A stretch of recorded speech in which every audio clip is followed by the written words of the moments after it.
ঠিক রাস্তা নয়, মাথার ওপর দিয়ে চলে যাচ্ছে বাসটি। তার নিচ দিয়ে চলছে গাড়ি, হেঁটেও যাচ্ছেন কেউ কেউ। হঠাৎ দেখে মনে হতে পারে কল্পকাহিনীর কোনো বাহন, কিন্তু তাকেই বাস্তব জগতের সড়কে নামিয়ে এনেছে চীনের একদল প্রকৌশলী। চীনের কিনহুয়াংদাও শহরে ৩০০ মিটার লম্বা ট্র্যাকে প্রথম পরীক্ষামূলক যাত্রা সম্পন্ন হয় বিশ্বের প্রথমেই এলিভেটেড বাসের।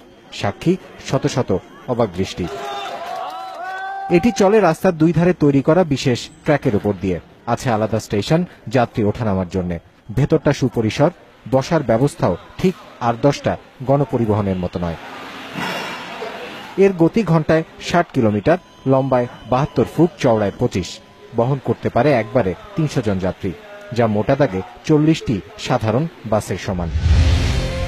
গেল মে মাসে বেইজিং ইন্টারন্যাশনাল হাইটেক এক্সপোতে এই বাহনের একটি মিনি মডেলের ছবি প্রকাশ করা হয়। তখনই গোটা বিশ্বে হইচই পড়ে যায়। এটি একটি সাবওয়ে ট্রেনের মতোই যাত্রী পরিবহন করতে সক্ষম, কিন্তু নির্মাণ ব্যয় সাবওয়ের চেয়ে অনেক কম। কোন শহরে এরকম একটি প্রকল্প শেষ করতে সময়ও লাগবে ১ বছর মাত্র। এলিভেটেড বাসটি চলে বিদ্যুতে। নির্মাতা প্রতিষ্ঠান বলছে ৪০টি সাধারণ বাসের হিসেবে এটি বছরে ৭৮০ টন জ্বালানি সাশ্রয় করতে পারে, যা বাতাসে কার্বন নিঃসরণ কমাবে ২৩৯০ টনের মতো। তাই এটি পরিবেশ বান্ধব।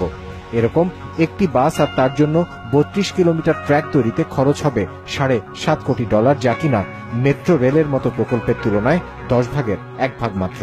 তাই চীন তাদের সব ব্যস্ত নগরীতে ভবিষ্যতের বাহন হিসেবে এই এলিভেটেড বাস ছড়িয়ে দেওয়ার কথা ভাবছে। মিরাজ আহমেদ চৌধুরী, বিজনেস রিপোর্ট, মাছরাঙা টেলিভিশন।